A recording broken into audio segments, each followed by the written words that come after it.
Good morning বন্ধুরা, কেমন আছো সবাই? শীতের একটা সুন্দর সকালে তোমাদের সবাইকে হ্যালো কলকাতা নতুন একটা ব্লগে স্বাগত। দেখেছো বাইরের চারপাশের পরিবেশটা এত সুন্দর, কুয়াশাময় পরিবেশ যে তোমাদের সাথে শেয়ার না করে পারলাম না। তোমাদের সাথে শেয়ার করবো বলে আমি সকাল সকাল উঠে ছাদে এসেছি। এখন বাজে সকাল 6টা। কেন কি এত সকালবেলা আমি ছাদে আসার কারণটা তোমাদের বলছি। দেখতেই পাচ্ছ আমি রেডি হয়ে কোথাও বেরিয়েছি, কোথায় যাচ্ছি, কি করছি, সেইগুলো সব সারপ্রাইজ। পুরো ভিডিওটা দেখো, তোমরা জানতে পারবে। তো আজকে অনেক দিন পর, প্রায় 1 মাস পর আমি ভিডিওটা শুরু করছি। মানে 1 মাস আমি ভিডিও কোনো আপলোড করতে পারিনি চ্যানেলে। তো আজকে একটা স্পেশাল দিনের একটা ঘুরতে যাওয়ার ভিডিও দিয়েই শুরু করছি। যেহেতু জানুয়ারি মাসে এটা আমার ফার্স্ট ভিডিও, সেহেতু সবার ফার্স্টে সবাইকে বলি হ্যাপি নিউ ইয়ার। সবাই খুব ভালো থাকো, সুস্থ থাকো, আনন্দে থাকো, আর আশীর্বাদ করো আমি যেন অনেকটা দূর এগিয়ে যেতে পারি। আর তোমরা সবাই ভালোবেসে আমার পাশে থেকো। আজকে আমরা যাচ্ছি নারায়ণপুরে। ওখানে আমরা পিকনিক করতে যাচ্ছি। তো এইটা অ্যাকচুয়ালি একটা বাগান বাড়ি। আমাদের পাড়ায় একজন রয়েছেন, একটা বোনের মতো, তার কাকার বাড়ি। এটা কাকার প্রপার্টি, বাড়ি নয়, বাগান বাড়িটায় এখন কেউ থাকে না। আর এখানে খুব একটা পিকনিক পারপাস ভাড়াও দেওয়া হয় না আপাতত এটা এখন কনস্ট্রাকশনের কাজ চলছে। কেন কি কিছু মেনটেনেন্সের খুব প্রবলেম, তো সেই জন্য প্রপার্টিটা খুব এলোমেলো হয়ে পড়ে আছে আর কি। তোমরা দেখেই বুঝতে পারছো। কিন্তু প্রপার্টি কিন্তু খুব সুন্দর। মানে আমি এটার রিভিউ দিচ্ছি না, মানে আমি এটার অ্যাড তো করছি না, কিন্তু আমার খুব ভালো লেগেছে, তাই জন্য তোমাদের সাথে শেয়ার করছি জায়গাটা। আর আজকের ভাবলাম যখন একটা ব্লগ আবার নতুন করে শুরুই করব, তো কেন জানি না একটা সুন্দর জায়গা দিয়ে, সুন্দর মুহূর্তের, আনন্দের মুহূর্ত দিয়ে তোমাদের সাথে শুরু করি। তো আজকে পুরো পাড়া থেকে আমরা সবাই এসেছি, আমার ফুল ফ্যামিলি আমি এসেছি। এই পাড়ায় আমার এটা ফার্স্ট পিকনিক, যেটা আমি এদের সাথে এসেছি। আমার সবার সাথে থেকে ভীষণ ভালো লেগেছে। আর সবার আগে আমি সকাল সকালে উঠে ভয় পাচ্ছিলাম, মানে আমি বাসে উঠতে একদম পারি না। তো আমার প্রচণ্ড ভয় লাগছিলো যে 2 ঘন্টা, মানে শহর থেকে অনেকটাই ভেতরে জায়গাটা, তো 2 ঘন্টা আমি বাস জার্নি করে কি করে যাব, সেটা আমার ভীষণ ভয় লাগছিল। কিন্তু ভগবানের আশীর্বাদে আমি ঠিকঠাক পৌঁছে গেছি। আর এসে দেখছি জায়গাটা দেখে জাস্ট আমি মুগ্ধ হয়ে গেছি, কিছু বলার নেই আমার। জায়গাটা এত সুন্দর, এত মনোরম পরিবেশ, আর চারপাশে গাছপালায় ভর্তি। তোমাদের সাথে শেয়ার করছি, দেখো এত বড় একটা পুকুর রয়েছে। আমাদের শহরে তো এরকম জায়গা পাওয়া যায় না, মানে হ্যারিকেন নিয়ে খুঁজলেও খুঁজে পাবে না, এরকম ব্যাপার। কেন কি এখানে তো যেখানে একটু জায়গা থাকবে সেটাই হয়ে যাবে, কনস্ট্রাকশানে চলে যাবে, ব্যাস সেখানে হয়ে গেল ফ্ল্যাট। তো ফাঁকা জায়গা কোথায় থাকবে? যে শান্তির নিঃশ্বাসটা আমরা নিই, যে সুন্দর পরিবেশ, সেটা এখানে না গেলে জানতে পারতাম না যে আমাদের কলকাতা শহরের মধ্যেই কিন্তু এত সুন্দর একটা জায়গা আছে। মানে খুব ভালো, আমার ভীষণ ভালো লেগেছে। আর আমি বকবক প্রচুর করলাম, তার সাথে আমার লুকটাই তোমাদের দেখাতে ভুলে গেছি। তো আজকে দেখে নাও আমি এইভাবে সেজেছি, কেমন লাগছে সেটা দেখিও। ফুল লুকটা হয়তো তোমরা দেখতে পাচ্ছ না, তো আমি এরকমই ড্রেস পরেছি। তা এই ড্রেসটা পরে কিছু ছোটো ছোটো রিলস আমার চ্যানেলে আছে, যেগুলো দেখলেই তোমরা বুঝতে পারবে যে আমি সেদিনকে কেমনভাবে রেডি হয়ে গেছিলাম, কি ড্রেস পরেছিলাম।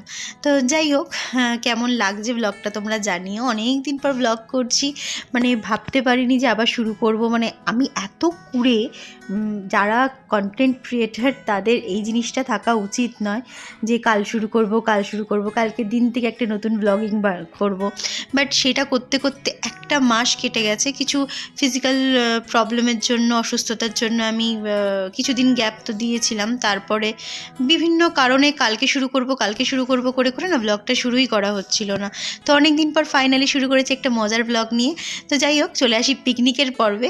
তো আমরা এসে ঘুরে ফিরে খাওয়া দাওয়া কমপ্লিট করে এখন একটু খেলাধুলার পর্ব হচ্ছে। এদের খেলতে দেখে আমার ভীষণ ভালো লাগছে। কেন কি এখনকার দিনে বাচ্চাদের মাঠে গিয়ে খেলাটা উঠে গেছে, এরকম সবার সাথে খেলাটা তো উঠেই গেছে। আমি প্রথমবার আমার ছেলেকে এইভাবে খেলতে দেখছি, এইভাবে আনন্দ করতে দেখছি। কেন কি প্রথমবার আমার ছেলে এরকম কোনো পিকনিকে এসেছে। তো সবার সাথে ব্যাডমিন্টন খেলা হয়ে গেছে, আমাকেও অনেক করে বলেছিল, বাট ওর সাথে খেলার মতো এনার্জি আমার নেই। তো লাস্টে ওর বাবার সাথেও খেলতে দাঁড়িয়েছে, বাকি সবার সাথেই মোটামুটি খেলেছে, খুব আনন্দ করেছে। মানে সারাদিন ওখানে গেটে ঢোকার পর থেকেও আমাকে আর চেনে না, এরকম একটা ব্যাপার ওর মধ্যে কাজ করেছে।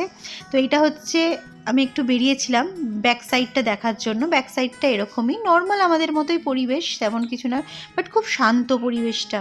আর আমি দেখতে তোমাদের ফার্স্টেই দেখালাম না, ওইখানটায় একটা উঁচু মতো জায়গা আছে যেখান থেকে পুরো বাগান বাড়িটা দেখা যায়। তো সেইটাই সিঁড়ি দিয়ে উঠে আমি তোমাদের সাথে দেখাবার জন্যই উঠলাম।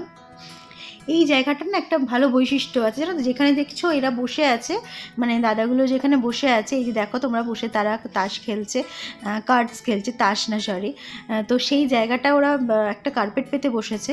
ওই জায়গাটা না একটা তোলার জায়গা আছে, মানে একটা কাঠের একটা দরজা টাইপের আছে, ওখান দিয়ে একটা সিঁড়ি সোজাই পুকুরটায় নামে। মানে এটা ওরা বলে আর কি, এখানে আগে যখন থাকতো সবাই তখন ওটা নাকি স্নান করে স্নান করে রোদ পোয়াবার জন্য ওই ব্যালকানি টাইপ করে রেখেছে ওরা। এটা নাকি ওটা জায়গাটার বৈশিষ্ট্য, ওই জন্য ওই সিঁড়িটা দিয়ে সবাই নেমে স্নান টান করে রোদের মধ্যে আবার ব্যালকানিতে উঠে আসে ওখানে রোদ পোয়াবার জন্য। এটা সিস্টেমে সিঁড়িটা করা। আর এখানে দেখো আমি চলে এসেছি, কুকুরদেরকে পকোড়া খাওয়াচ্ছিলাম আমি। তো সবাই মোটামুটি 4-5টা ঘুরে টুরে দেখেছে, দেখে এসে সবাই এখানে এসে বসে গেছে। ভাবছো তো এখানে কি হচ্ছে? এখানে দেখতে পাচ্ছ উনি গান গাইছেন, উনি হচ্ছে আমার যাদের থ্রুতে গেছি আর কি, যার কাকার বাগান বাড়ি, তা ওনারই বন্ধু। তো ভীষণ ভালো গান গাইছে, কিন্তু আমি গানটা তোমাদের সাথে শেয়ার করতে পারলাম না, কেন কি গানটা যদি আমি শেয়ার করি মেবি কপিরাইট পড়ে যেতে পারে। তোমরা তো জানোই ইউটিউবে সব জায়গায় গান অ্যালাউড নয়, সব রকম জিনিস। তো যাই হোক, এই জায়গাটা আমি অনেকক্ষণ স্টে করেছিলাম, কেন কি গানগুলো আমার এত ভালো লাগছিলো, আর প্রত্যেকে খুব মন দিয়ে শুনছিল, খুব এনজয় করছিল। আমার ভীষণ ভালো লেগেছে, কেন খাওয়া দাওয়া হয়ে গেছে। আর পিকনিকে তো একটার পর একটা খাওয়া দাওয়া চলছে, খাওয়া দাওয়াগুলোর ভিডিও তোমাদের সাথে করা হয়নি, কেন কি সবাই মিলেই তো হাতে হাতে করছে, সেক্ষেত্রে আর ভিডিও করতে ভুলে গেছি আর কি, স্কিপ করে গেছি এই জায়গাটা। তো এই গানটা শোনার পর আমি ভাবলাম যে এত এই যে উনি গান করেন কিনা প্রফেশনালি আমি জানি না, কিন্তু এত এই যে গান করার পর মনে হলো যে না, ভালো লাগলো। মানে জায়গাটার সাথে ঠিক একটু কিছু মিসিং ছিল, যেটা ফুলফিল উনি করে দিয়েছেন। তারপর এখানে চলে এসেছি আমরা দিদি নাম্বার 1 স্টাইলে খেলা খেলতে। তো আমি এর মধ্যে পার্টিসিপেট করিনি, কেন কি আমার আর ভালো লাগছিল না, মানে খাওয়া দাওয়া হয়ে গেছে। তো ওনারা সবাই খেলছিল পাড়াতে। তো এটা চলছিল হেডফোন রাউন্ড, মানে কানে যেরকম তোমরা দিদি নাম্বার 1-এ দেখো না, হেডফোন গুঁজে কিছু বলবে উল্টো দিক থেকে, সেটা গেস করে বলতে হবে। তো এখানে কোনো প্রাইজের তো ব্যাপার ছিল না, কিন্তু সবাই এখানে পার্টিসিপেট করেছে। তো সব কিছু করার পর সারাদিন খুব আনন্দ করে আমার খুব ভালো লেগেছে। এবার ফাইনালি আমরা চলে এসেছি যাওয়ার পথে। এটা হয়ে গেছে সন্ধ্যার লুক, দেখছো সূর্যটা অস্ত যাচ্ছে। এখানে বেশিক্ষণ ওয়েট করা যায়নি, এখন বাজে বিকেল 4:45 মতো, 5টা কাছাকাছি আর কি বলতে পারো। আমার ছেলে অ্যাজ ইউজুয়াল খেলে যাচ্ছে, 3 নম্বর জামা চেঞ্জ করে ফেলেছে, দেখছো তোমরা বিভিন্ন লুকে দেখতে পাচ্ছ ওকে। তো কেন কি ও এত ঘামছে, আর একটু ঠান্ডা ওয়েদার থাকলেও আমার ছেলে প্রচুর ঘামে। তো সেই জন্য ও খেলছে, যেহেতু সারাটাক্ষণ খেলছে, একটুও বিরাম নেই, সেহেতু ওকে আমাকে চেঞ্জ করাতেই হচ্ছে। যাই হোক, আমার খুব ভালো লেগেছে, খেলাধুলা, আনন্দ, খাওয়া দাওয়া সব মিলিয়ে, পরিবেশ সব কিছু মিলিয়ে খুব ভালো। আজকের ব্লগটা এখানেই শেষ করতে হচ্ছে, কেন কি এবার আমাদের যাওয়ার পালা। আবার সেই আমাকে বাসে যেতে হবে, সেহেতু আমার সেই আবার ভয় যে 2 ঘন্টা আবার বাস জার্নি করে যেতে হবে। বাসে হয়তো তোমাদের সাথে ব্লগ শেয়ার করতে পারলাম না। তো চলো, দেখা হচ্ছে পরের ভিডিওতে, ততক্ষণের জন্য টাটা, সবাই ভালো থেকো, সুস্থ থেকো, টাটা।